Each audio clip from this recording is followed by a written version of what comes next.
Ketika kehormatan dijunjung lebih tinggi dari nyawa, dua penjaga tanah leluhur dipaksa bertarung, bukan untuk menang, tapi untuk menentukan siapa yang layak menjaga bumi. Hutan Kalimantan sore itu tenggelam dalam cahaya merah yang aneh, seolah matahari sedang menyampaikan pertanda. Udara hening, hanya suara burung enggang yang melintas di langit tinggi.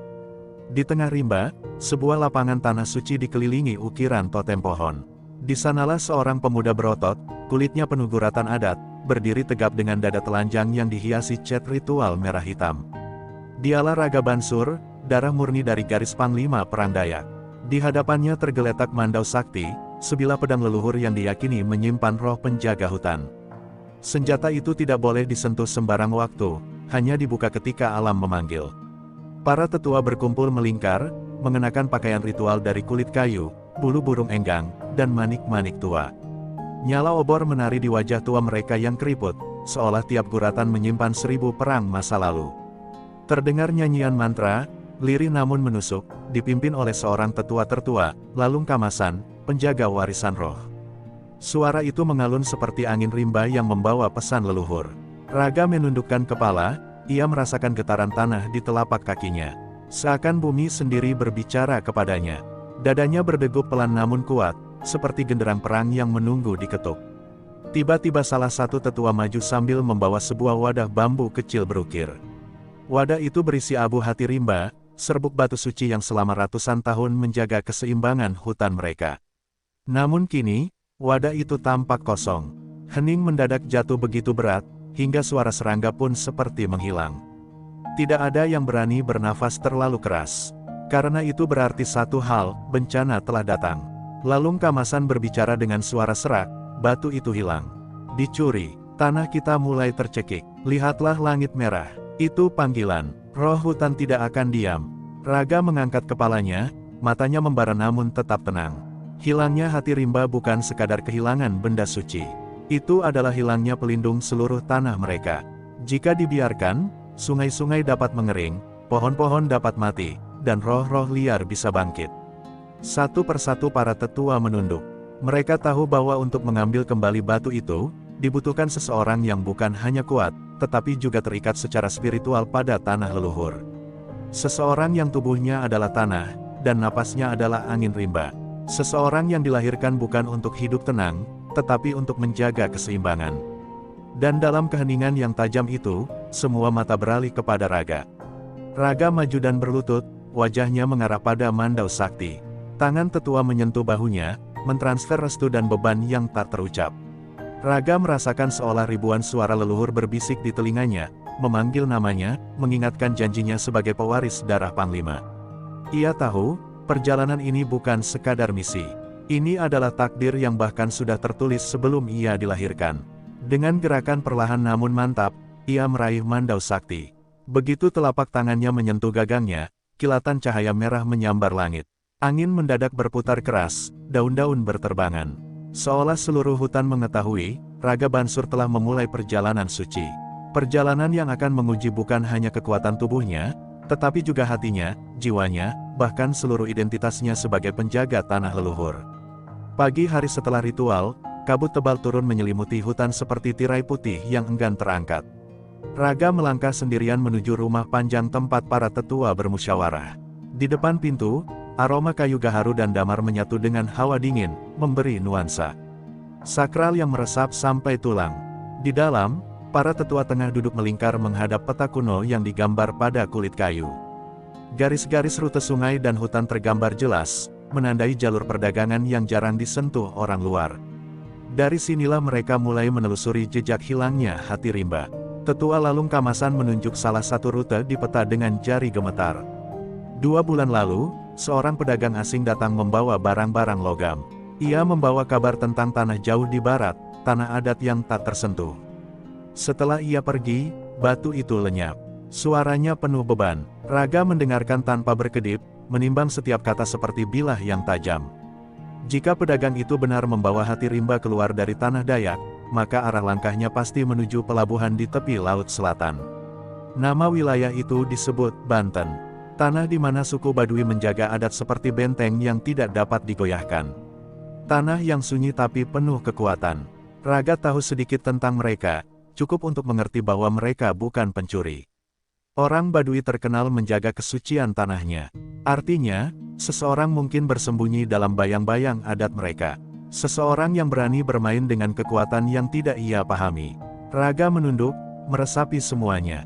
Ia harus pergi jauh, meninggalkan rimba yang telah ia nafas sejak lahir. Keputusan itu bukan mudah. Hutan adalah ibunya, sungai adalah darahnya, suara burung adalah musik hidupnya. Tapi tanah leluhur sedang menjerit, dan jeritan itu tidak bisa ia abaikan. Ia bangkit perlahan, dan seluruh ruangan ikut berdiri kecuali para tetua. Semua tahu, perjalanan itu kini menjadi kenyataan. Sebelum berangkat, ia mengunjungi Sungai Keramat, tempat roh leluhur diyakini bersemayam di dasar air. Ia mencuci wajahnya sambil berdoa dalam hati. Air sungai terasa lebih berat, seolah menyimpan kecemasan yang sama. Leluhur, tuntun langkahku, gumamnya pelan. Di seberang sungai, seekor burung enggang terbang rendah, sayapnya mengeluarkan suara seperti genderang yang menandai awal perjalanan. Pertanda itu diterima Raga dengan hikmat. Perjalanan dimulai. Raga melintasi hutan yang seolah mengucapkan selamat tinggal. Ia turun melalui lembah, berjalan di sepanjang sungai Mahakam, menaiki rakit daun sagu yang ia ikat sendiri. Malam-malam ia tidur di bawah pohon besar, ditemani suara serangga dan gemarau hutan yang bersenandung pada angin. Setiap langkah membawa jarak bukan hanya dari tanah kelahirannya, tapi juga dari dirinya yang lama. Setibanya di pelabuhan, angin laut menyambutnya dengan aroma asin dan riuh para pedagang. Dunia terasa berbeda, keras, berisik, penuh mata yang tak mengenal adat atau leluhur. Namun Raga tidak datang untuk memahami dunia mereka, ia datang membawa kehormatan. Kapal kayu besar menuju barat sudah bersandar, siap mengarungi lautan menuju tanah Banten. Tanpa banyak bicara, ia naik dan berdiri di haluan, memandang laut luas yang menggulung seperti napas raksasa. Di kejauhan, langit tampak cerah, namun Raga merasakan kegelisahan di dalam dadanya. Ia tahu perjalanan ini bukan sekadar pencarian benda. Ini adalah perjalanan menuju pertemuan takdir. Suku yang berbeda, adat yang berbeda, keyakinan yang berbeda. Namun satu hal yang sama, mereka sama-sama menjaga tanahnya dengan darah. Dan ia hanya bisa berbisik dalam hati. Semoga aku diterima sebagai tamu, bukan musuh. Perjalanan laut memakan hari-hari panjang. Setiap malam, Raga berdiri di geladak kapal, memandang bintang-bintang yang seakan membentuk pola jalan leluhur. Ombak yang menghantam tubuh kapal seperti memberi peringatan, tanah yang akan ia tuju tidak bisa diambil dengan mudah. Pada suatu pagi, saat kabut laut perlahan surut, garis daratan tampak di kejauhan. Itu adalah tanah Banten, tanah yang dijaga oleh adat kuat, sunyi, dan penuh misteri. Namun bagi Raga, di sanalah jawaban terletak. Begitu kapal menepi, Raga turun dengan langkah mantap.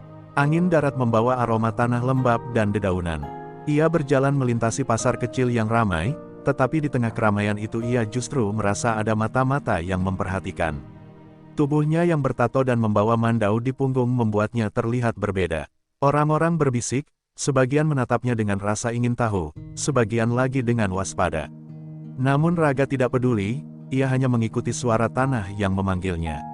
Ia berjalan semakin jauh dari keramaian, melewati ladang, bukit kecil, hingga akhirnya tiba di jalan bebatuan yang mengarah ke wilayah adat Baduy dalam. Namun sebelum ia melangkah lebih jauh, seorang laki-laki berdiri menghadang, tubuhnya tegap, kulitnya sawo matang, mengenakan pakaian adat putih yang sederhana. Wajahnya tenang, tetapi matanya adalah mata seseorang yang telah menanggung banyak pertarungan. Dialah Jatra Sedana, penjaga adat Baduy yang terkenal tidak pernah kalah. Tanah ini bukan tempat untuk orang asing yang membawa senjata, kata Jatra dengan suara datar namun keras. Ia tidak mengancam, hanya menyampaikan aturan adat. Raga menatapnya tanpa gentar, lalu menundukkan kepala sedikit sebagai bentuk penghormatan. Aku datang mencari sesuatu yang hilang dari tanahku. Sesuatu yang bukan untuk dijual, bukan untuk dibawa pergi. Aku datang sebagai tamu, bukan ancaman. Suaranya tenang, namun penuh beban. Jatra tidak langsung membalas. Ia menutup mata sejenak, mendengarkan angin dan suara dedaunan yang bergesek. Bagi Baduy, alam adalah hakim tertinggi. Namun hanya dalam hitungan detik, matanya kembali terbuka, dan tatapannya berubah tajam. Tanah ini tidak menerima tamu yang membawa roh perang, jawabnya. Jatra tahu, dari napas Raga, dari sorot matanya, dari cara ia menggenggam udara. Raga adalah orang yang membawa bayangan darah. Raga mengerti, kesalahpahaman sedang tumbuh, namun ia tahu tidak ada jalan mundur. Ia mencoba memperhalus. Aku tidak datang untuk merusak adatmu. Aku hanya ingin menemukan batu suci milik suku kami, yang telah dibawa ke tanah ini. Namun kata-katanya justru membuat udara semakin tegang. Mata Jatra menyipit. Jika sesuatu itu benar-benar ada, maka itu bukan milik orang luar yang datang dengan pedang. Diam. Dua penjaga adat dari dua tanah sakral berdiri saling mengukur. Mereka tidak berteriak, tidak saling hina, tidak memamerkan kekuatan. Namun seluruh alam seakan menahan napas, burung terdiam, angin berhenti, bahkan hutan ikut menunggu. Karena mereka tahu, bukan sekadar dua manusia yang berdiri di sana, tapi dua jiwa yang membawa kehormatan leluhur. Akhirnya, Jatra melangkah mundur satu langkah, namun bukan menyerah. Jika memang niatmu tulus, ikut aku. Tapi jangan anggap jalan ini mudah. Tanah kami tidak menerima hati yang goyah. Raga mengangguk perlahan. Tanpa kata tambahan, ia mengikuti Jatra menuju jantung hutan Badui. Namun di dalam hati keduanya, sesuatu mulai tumbuh, rasa hormat, sekaligus bayangan pertarungan yang tidak bisa dihindari. Langit mulai berwarna keemasan ketika Raga dan Jatra memasuki wilayah Badui dalam. Hutan di sini berbeda dari rimba Kalimantan.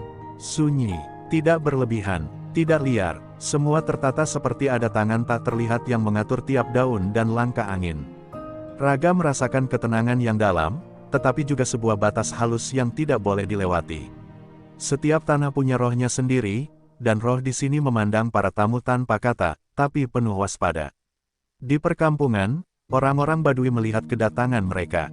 Tatapan-tatapan dingin dan hati-hati menyambut Raga.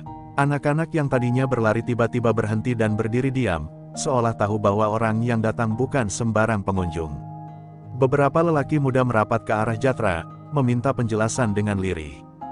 Jatra hanya menggeleng pelan, menandakan agar tidak ada yang mengganggu tamu itu dulu. Namun ketegangan sudah terbentuk, bahkan tanpa satu kata pun. Raga dibawa ke balai adat, bangunan kayu sederhana yang menjadi pusat keputusan. Seorang tetua Badui, dengan rambut memutih dan wajah teduh, duduk menunggu. Ia menatap Raga tanpa rasa takut, namun juga tanpa ramah. "Kau jauh dari tanahmu," katanya pelan. Raga menunduk hormat. "Aku datang mencari batu suci kami yang hilang. Aku diberitahu batu itu melewati tanah ini." Suaranya tenang, tapi setiap kata membawa berat kehormatan Dayak. Namun sebelum tetua menjawab, seorang pemuda Badui yang sejak tadi diam berdiri tiba-tiba menunjuk Raga dengan emosi meluap. "Batu yang kau sebut itu membawa malapetaka pada tanah kami.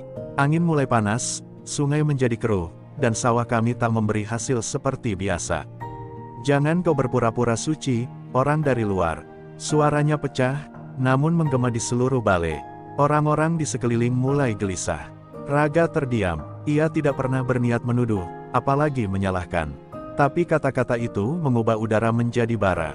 Ia mencoba berbicara, jika batu itu berada di sini, ia harus dikembalikan ke tanah asalnya. Itu bukan untuk dimiliki siapapun. Namun kalimat itu terdengar seperti tuduhan bagi yang mendengarkan. Jatra yang sejak tadi diam mulai mengepalkan tangan. Ia merasa Raga mulai menginjak batas adat mereka. "Kau berbicara seakan hanya adatmu yang benar," ujar Jatra dengan suara rendah, namun tajam. Sorot matanya berubah. Tidak lagi netral, ada panas di dalamnya. Raga mengangkat kepala perlahan. "Aku tidak mengukur benar atau salah.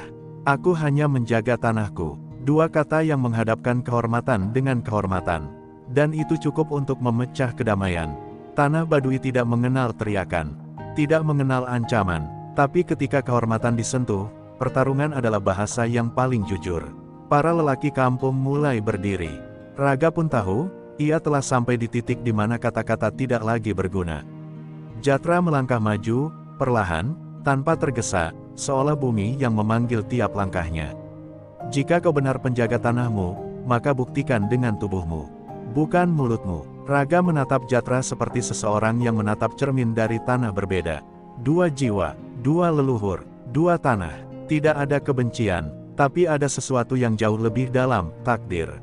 Dan di antara mereka, angin berhenti berhembus. Pertarungan belum dimulai, namun semesta sudah tahu itu tak lagi bisa dicegah. Malam turun dengan cepat di tanah Badui. Cahaya bulan terhalang awan tebal, seperti langit sedang berduka atas sesuatu yang belum terjadi. Api unggun di tengah kampung menyala kecil, namun bukan memberi hangat, melainkan bayangan. Raga duduk terpisah dari semua orang, sementara Jatra berdiri di sisi balai adat, menatap ke hutan seolah mencari jawaban. Tidak ada kata yang terucap, tetapi suasana malam itu berbicara lebih keras dari percakapan manapun. Bumi sedang gelisah. Di tengah kesunyian, seorang tetua wanita Badui, rambutnya panjang beruban, wajahnya penuh keriput seperti kulit kayu tua, datang mendekat. Ia membawa sebuah kendi tanah liat yang mengeluarkan aroma dedaunan basah. Ia duduk di antara Raga dan Jatra tanpa memihak, lalu menengadah ke langit. Hati rimba bukan batu biasa, bisiknya lirih, namun suaranya menghantam setiap dada yang mendengar. Ia adalah jiwa, dan jiwa yang diusik akan menjerit. Tiba-tiba, suara petir menggema di kejauhan meskipun langit masih gelap tanpa hujan. Angin berhembus kencang, membuat dedaunan dan bambu saling bersinggungan hingga menghasilkan suara seperti rintihan. Para warga keluar dari rumah mereka dengan cemas. Di antara desauan angin, terdengar raungan rendah, seperti suara binatang namun bukan berasal dari tubuh makhluk manapun. Itu suara yang datang dari tanah, dari akar, dari roh leluhur. Tetua wanita itu menatap langsung ke mata Raga. Batu itu terikat pada hutan tempat kau dilahirkan. Ketika ia dipindahkan, roh yang dijaga menjadi liar. Kau tidak hanya kehilangan pelindung, kau membangunkan sesuatu yang tidur. Raga merasakan kilatan rasa bersalah menyeruak. Ia bukan pencuri, ia bukan penyebab, namun tanah kelahirannya sedang merintih karena sesuatu yang ia gagal jaga. Jatra pun merasakan sesuatu di dadanya bergetar. Baginya, tanah Badui bukan sekadar tempat tinggal, tapi tubuhnya sendiri. Dan sekarang tubuh itu sedang sakit. Ia mengepalkan tangan, berusaha menahan emosi yang mulai merayap seperti bara. Jika batu itu membawa kutukan, katanya pelan namun tajam, maka membiarkannya tetap di sini sama saja membiarkan tanah kami mati. Tetua itu mengangguk pelan, wajahnya tenggelam dalam kesedihan. Ada orang luar yang menyembunyikan batu itu di wilayah antara kita. Bukan orang Dayak, bukan Badui. Ia ingin menjual kekuatan yang tidak pernah dimaksudkan untuk dimiliki. Suaranya pecah seperti ranting patah. Mendengar itu, Jatra dan Raga menyadari kenyataan pahit, musuh mereka sebenarnya bukan satu sama lain. Namun luka di hati sudah terlanjur dalam. Raga merasa kehormatannya diragukan. Jatra merasa tanahnya diinjak tanpa hormat. Walau akal mengetahui kenyataan, jiwa tidak selalu mengikuti akal. Mereka masih dua api yang berkobar, hanya menunggu angin kecil untuk menjadi badai. Dan angin itu datang saat tetua berkata kalimat terakhir malam itu. Untuk memulihkan keseimbangan, salah satu dari kalian harus membuktikan siapa yang layak membawa amanah tanah. Kata itu menggantung berat, seperti tombak yang jatuh dari langit. Pertarungan bukan lagi pilihan. Pertarungan adalah perintah alam. Fajar belum sepenuhnya datang ketika kabut tebal turun ke lembah batu yang berada tidak jauh dari pemukiman Badui. Tanah di sana datar, dipenuhi batu-batu sungai yang terukir oleh waktu. Tempat itu sunyi, seolah sengaja diciptakan untuk menyaksikan sesuatu yang besar. Raga berdiri di salah satu sisi lembah, mandau sakti terselip di punggungnya. Napasnya stabil, namun dadanya menyimpan gelombang yang tak bisa diredam. Ia tidak marah, tidak benci, namun ia harus membuktikan kehormatannya. Di sisi lain, Jatra berdiri dengan tenang. Kain putih adat yang ia kenakan berkibar pelan tertiup angin. Di tangannya, sebuah golok pamor tua yang diwariskan turun-temurun. Golok itu tidak tampak mengintimidasi, namun dari cara Jatra menggenggamnya, jelas itu bukan sekadar logam. Itu adalah simbol sumpah, identitas, kewajiban menjaga tanah leluhur. Jatra tidak berbicara apapun. Tapi sorot matanya berkata, aku tidak akan mundur. Tetua dan beberapa orang Badui hanya mengamati dari kejauhan, tanpa suara, tanpa sorak. Begitu pula para roh hutan yang tak tampak. Alam menjadi saksi, bukan peserta. Angin berhenti, burung diam, sungai di kejauhan terdengar seperti menunggu. Bahkan tanah seperti menahan napas. Raga menyadari, apa yang terjadi di sini bukan sekadar duel antar manusia. Ini ujian yang dititipkan oleh tanah dan langit. Raga melangkah pertama, gerakannya tidak tergesa, namun kuat, seperti akar pohon besar yang merayap dari dalam bumi. Ia menarik mandau perlahan. Cahaya matahari pertama pagi itu memantul pada bilahnya, menghasilkan kilau merah kemasan, seolah bila itu bernyala dari dalam. Suara bila keluar dari sarungnya menggetarkan udara. Jatra tetap tidak bergerak, hanya menutup mata sebentar, menarik napas panjang, lalu membukanya lagi. Dalam detik itu, tubuhnya berubah. Ringan, seperti kabut yang bisa hilang kapan saja. Pertarungan dimulai tanpa aba-aba. Raga maju dengan hentakan kuat. Mandau melingkar seperti sabetan angin hutan yang liar.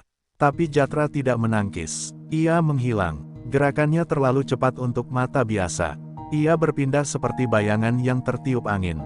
Inilah ilmu angin halimun, gerak tak terlihat, langkah tanpa suara.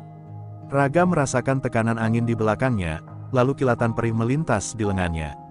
Darah jatuh ke batu, namun rasa sakit itu justru membuat mata Raga semakin tajam. Ia menutup telinganya, menenangkan napas, lalu mendengar sesuatu. Bukan langkah, bukan suara, tapi denyut tanah. Ia ingat pelajaran leluhur, angin berubah, tapi tanah tetap. Raga menginjak tanah keras, merasakan getarannya, lalu berbalik secepat kilat. Mandau menyambar udara dan terdengar suara logam beradu. Jatra muncul, terhalang untuk pertama kalinya. Keduanya kini saling melihat dengan cara berbeda. Jatra menyadari Raga bukan sekadar prajurit. Ia adalah bagian dari bumi yang ia pijak. Raga menyadari Jatra bukan lawan yang mudah digoyahkan. Ia adalah angin itu sendiri. Tubuh mereka bergerak lagi, lebih cepat, lebih dalam, dengan setiap gerakan dipenuhi makna. Tidak ada kata, tidak ada hinaan, hanya kehormatan. Pertarungan itu bukan hanya tentang menang. Bukan hanya tentang batang tubuh yang kuat atau langkah yang cepat. Ini tentang siapa yang benar-benar layak menjaga tanah leluhur. Dan di lembah itu, darah dua suku yang berjauhan akhirnya jatuh ke tanah yang sama. Namun pertarungan belum selesai. Dan dalam diam yang panjang itu, semesta masih menunggu keputusan.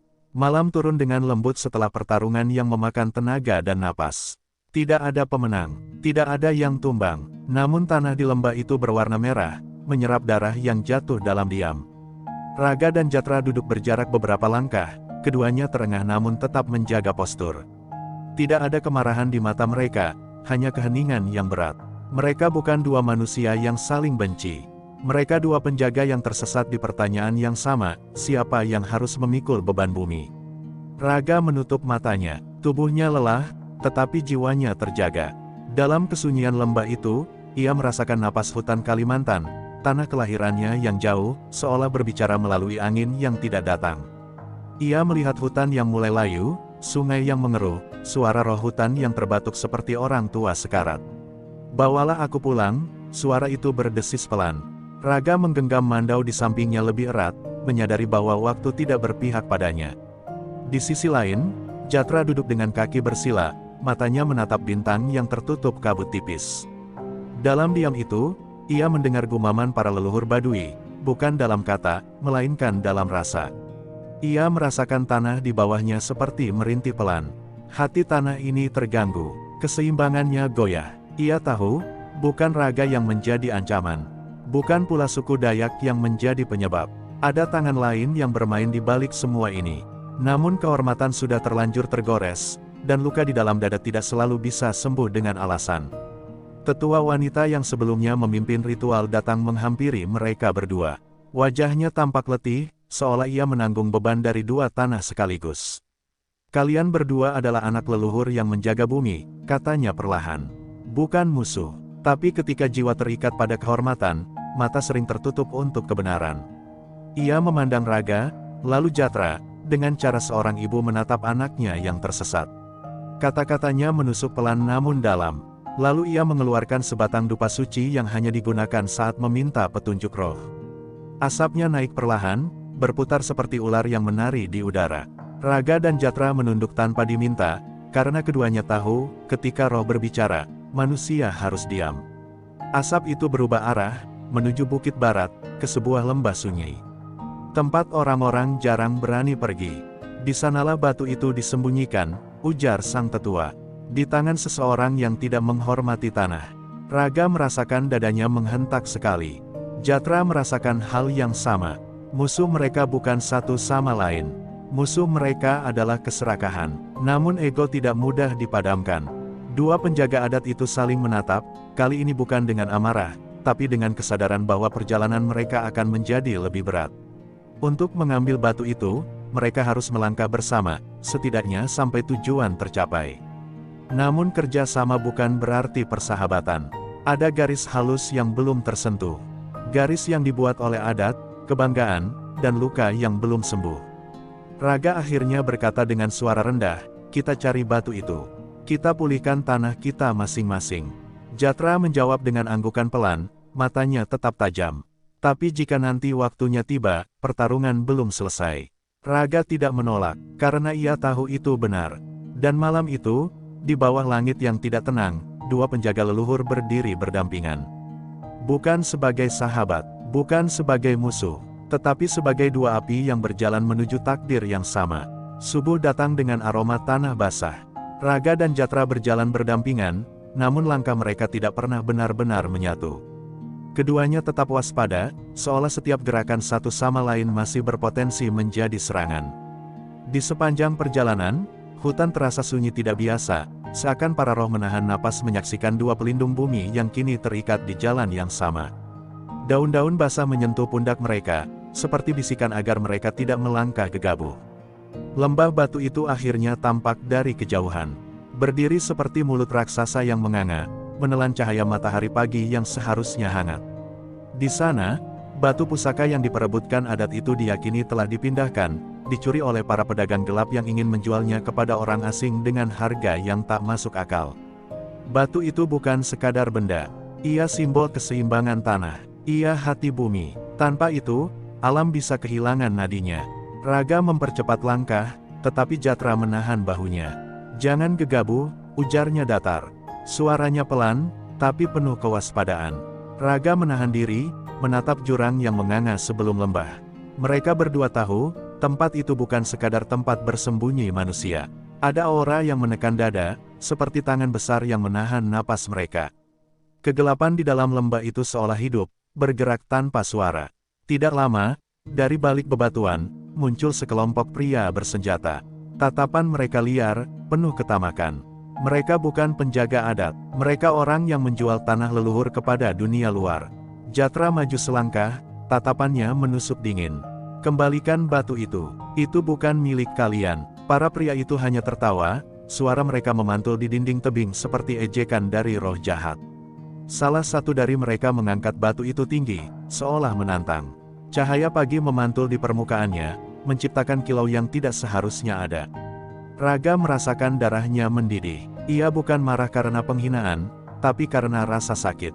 Seolah tubuhnya merasakan bumi yang menangis. Tanpa menunggu isyarat, ia menerjang maju, Mandau terhunus. Jatra pun melompat menyusul, tanpa sepatah kata. Pertarungan pecah begitu cepat, seperti badai yang meledak dari langit cerah. Suara benturan senjata, desahan, dan teriakan memenuhi udara lembah yang seharusnya suci. Raga bergerak seperti bayangan, Mandau menari dengan kecepatan yang tidak terlihat mata biasa. Sementara Jatra melancarkan serangan yang presisi dan brutal, seperti ombak yang menghantam karang tanpa jeda. Meskipun gaya mereka berbeda, anehnya langkah mereka seperti saling melengkapi. Seolah alam menginginkan mereka berdua bertarung bersama, sebelum bertarung melawan satu sama lain. Dalam beberapa saat, lembah itu kembali sunyi. Para pencuri terkapar, sebagian berlari menyelamatkan nyawa. Batu pusaka itu terbaring di tanah, bercahaya lembut seperti jantung yang baru saja kembali berdetak. Raga berlutut, menyentuhnya perlahan. Jatra berdiri di belakang, menatap tanpa kata. Keheningan itu bukan damai, itu adalah keheningan sebelum badai terakhir tiba. Mereka berdua tahu, setelah batu ini dikembalikan pada tanah masing-masing, perjanjian tak tertulis tetap harus ditegakkan. Pertarungan mereka belum selesai. Pertempuran yang akan datang bukan lagi tentang batu, bukan tentang hutan, bukan tentang adat. Itu tentang harga diri, tentang siapa yang layak disebut penjaga sejati bumi. Dan di mata mereka, api yang sempat padam mulai menyala kembali. Perlahan, pasti, setelah batu pusaka dikembalikan ke altar suci di lembah kecil itu, udara mendadak berubah. Angin yang tadinya lembut kini berputar seperti membawa pesan kuno, waktunya. Raga berdiri di satu sisi, dengan Mandau terhunus, mata hitamnya memantulkan api tekad. Jatra berdiri di sisi lain, kujang sakral berada di genggamannya, tubuhnya tegap seperti batu karang. Mereka tidak saling membenci, justru karena saling menghormati, mereka tahu pertarungan ini tidak bisa dihindari. Kehormatan mereka menuntut penyelesaian. Langit yang tadinya cerah perlahan gelap, seolah alam sendiri menutup mata. Tidak ada saksi lain, hanya tanah, angin, dan roh leluhur yang berdiam dalam diam yang menggetarkan.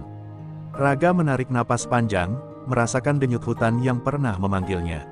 Sementara Jatra menunduk sejenak, seperti berbicara pada bumi Badui yang selalu ia jaga. Ketika mata mereka kembali bertemu, semuanya sudah diputuskan. Raga menyerang lebih dulu, Mandau mengayun cepat, seperti kilat yang membelah senja.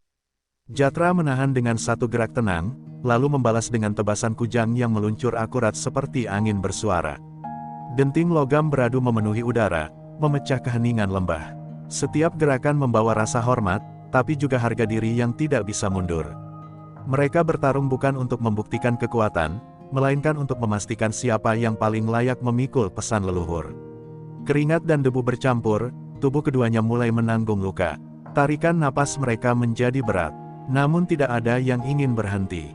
Raga mengingat tanah Dayak yang menjerit minta dijaga. Jatra mengingat mata para leluhur Badui yang selama ini membimbing langkahnya. Setiap pukulan, setiap ayunan, membawa sejarah. Membawa doa, membawa beban ratusan tahun. Pada satu momen, Raga berhasil menekan Jatra hingga lutut sang jawara menyentuh tanah.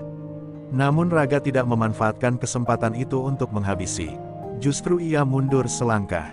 Berdirilah, katanya pelan, namun suaranya seperti petir. Aku tidak ingin kemenangan yang tidak terhormat. Jatra menatapnya, napas terputus-putus, namun ada kilau hormat di matanya. Ia berdiri kembali. Inilah yang membedakan seorang penjaga tanah dari sekadar petarung, kehormatan. Pertarungan kembali pecah, namun kali ini lebih sunyi. Tidak ada lagi teriakan, tidak ada lagi kemarahan. Yang tersisa hanya tekad. Setiap gerakan bagai tarian sakral yang diajarkan leluhur. Langkah terakhir akhirnya tiba. Dua senjata sakral itu beradu dalam satu tebasan terakhir, menghentak udara, dan keduanya terhempas mundur. Raga terjatuh ke tanah, tubuhnya lemah, namun matanya tetap terbuka. Jatra pun berlutut, kehabisan tenaga, namun tidak tumbang. Tidak ada yang benar-benar menang. Tidak ada yang benar-benar kalah. Leluhur tidak memilih satu di antara mereka. Justru sebaliknya, leluhur mengakui keduanya sebagai pelindung bumi yang sejati. Mereka tersenyum samar, di tengah napas yang hampir habis. Mereka tidak lagi dua api yang saling membakar. Mereka kini adalah dua nyala yang menjaga satu terang yang sama. Pertarungan telah selesai, namun perjalanan mereka sebagai penjaga baru saja dimulai. Matahari perlahan naik, hangatnya menyentuh lembah yang masih dipenuhi sisa pertarungan. Raga dan Jatra duduk bersandar pada batu yang sama, napas mereka mulai stabil, namun tubuh mereka penuh luka. Meski demikian, tidak ada lagi ketegangan di antara mereka. Yang tersisa hanyalah diam yang dalam. Diam yang muncul setelah seseorang menaruh seluruh hatinya dalam sebuah perjuangan. Diam yang hanya muncul di antara dua jiwa yang saling memahami tanpa perlu kata. Raga memandang langit, awan bergerak perlahan seperti lukisan yang hidup. Dalam keheningan itu, ia mendengar suara leluhurnya, bukan sebagai perintah, tetapi sebagai alunan yang lembut. Tidak semua pertarungan membutuhkan pemenang, begitu kira-kira bisikannya. Ia tersenyum kecil, untuk pertama kalinya sejak perjalanan ini dimulai. Di dalam dirinya, ia tahu bahwa bumi Kalimantan akan tetap dijaga. Bukan hanya olehnya, namun oleh semua yang masih percaya pada tanah. Di sisi lain, Jatra menutup matanya. Tubuhnya letih, namun hatinya terasa ringan. Ia merasakan tanah lembah itu berdenyut seperti jantung manusia. Ia menyadari bahwa menjaga tanah bukan tentang membuktikan siapa yang terkuat, tetapi tentang menjaga keseimbangan agar bumi tetap bernapas. Ia membuka mata, menatap Raga, dan untuk pertama kalinya, ia mengangguk tanpa rasa menahan diri. Persetujuan, penerimaan. Tetua wanita yang memimpin ritual sebelumnya datang berjalan pelan. Rambut putihnya tertiup angin, langkahnya sangat tenang seolah ia telah mengetahui hasil pertarungan sejak awal. Kalian berdua telah memenuhi panggilan leluhur, katanya. Bukan dengan kemenangan, tetapi dengan keberanian menghadapi diri sendiri. Suaranya lembut, tapi menggetarkan. Seolah kata-katanya meneguhkan bumi di bawah kaki mereka. Raga dan Jatra bangkit perlahan, saling membantu berdiri walau tanpa kata perjanjian apapun. Mereka tahu bahwa jalan mereka tidak akan sering bertemu. Mereka adalah penjaga tanah yang berbeda, dengan adat dan darah yang berbeda. Tetapi mulai hari itu, mereka terhubung oleh satu hal, rasa hormat yang tidak bisa dirusak waktu atau jarak. Sebelum berpisah, Jatra berkata pelan, "Jika tanahmu dipanggil, aku akan datang." Raga menatapnya, mata hitamnya tajam tapi hangat. "Dan jika tanahmu menangis, aku akan mendengar." Itu bukan sumpah. Itu bukan janji. Itu adalah kesepakatan yang hanya bisa dibuat oleh dua jiwa yang telah bertarung sampai batas terakhir namun tetap memilih untuk tidak saling membinasakan. Keduanya berjalan menjauhi lembah ke arah yang berbeda, satu menuju hutan yang rimbun dan penuh bisikan roh, satu menuju perkampungan sunyi dengan adat yang kokoh tak tergoyahkan. Namun setiap langkah mereka terasa ringan, seolah bumi sendiri mengantar. Mereka bukan lagi dua api yang saling membakar. Mereka kini adalah dua penjaga cahaya yang melindungi tanah dari arah yang berbeda. Dan lembah itu kembali sunyi. Tidak ada darah baru yang jatuh. Yang tersisa hanyalah cerita. Cerita tentang keberanian, tentang kehormatan, tentang dua penjaga bumi yang mengerti arti menjadi manusia.